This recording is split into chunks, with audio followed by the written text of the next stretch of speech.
மாணவ நண்பர்கள் அனைவருக்கும் வணக்கம். இந்த பதிவில் நம்ம பார்க்க போறது இந்தியாவில் அமைந்துள்ள உலக புகழ்பெற்ற சர்வதேச ஹாக்கி மைதானங்கள்.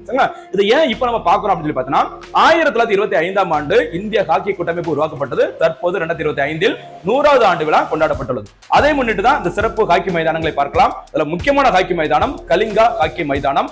இந்த கலிங்கா ஹாக்கி மைதானம் அமைந்துள்ள இடம் ஒடிசா மாநிலத்தின் புவனேஸ்வரில் அமைந்துள்ளது. இந்த கலிங்கா ஹாக்கி மைதானத்தில் 2019 மற்றும் 2023ஆம் ஆண்டு ஆகிய 2 உலகக்கோப்பை ஹாக்கி போட்டிகளில் இறுதிப் போட்டி நடைபெற்ற இடம் இந்த கலிங்கா ஹாக்கி மைதானம். அதே மாதிரி ஒடிசாவின் ரூர்கேலா என்ற இடத்தில் இந்தியாவின் மிகப்பெரிய ஹாக்கி மைதானம் திறக்கப்பட்டது 2023ஆம் ஆண்டு உலகக்கோப்பை போட்டியின் போது. அந்த மைதானத்திற்கு வைக்கப்பட்டுள்ள பெயர் பிர்சா முண்டா ஹாக்கி மைதானம். இது தவிர மேஜர் தயான்சந்த் சர்வதேச ஹாக்கி மைதானம் அமைந்துள்ள இடம் புதுடெல்லி.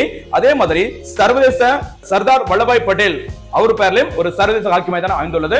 அந்த ஹாக்கி மைதானம் அமைந்துள்ள இடம் குஜராத் மாநிலம் அகமதாபாத். இந்த அகமதாபாத் தான் உலகின் மிகப்பெரிய கிரிக்கெட் மைதானம் அமைந்துள்ளது. அந்த கிரிக்கெட் மைதானத்திற்கு வைக்கப்பட்டுள்ள பெயர் நரேந்திர மோடி கிரிக்கெட் மைதானம் என்பது குறிப்பிடத்தக்கது. அதே மாதிரி சென்னையில் அமைந்துள்ள அந்த international hockey stadium mayor Radhakrishnan stadium என்ற பெயரில் அழைக்கப்பட்டு வருகிறது.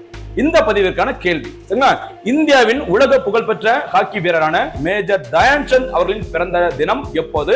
அந்த தினம் இந்தியாவில் என்ன தினமாக கடைபிடிக்கப்படுகிறது?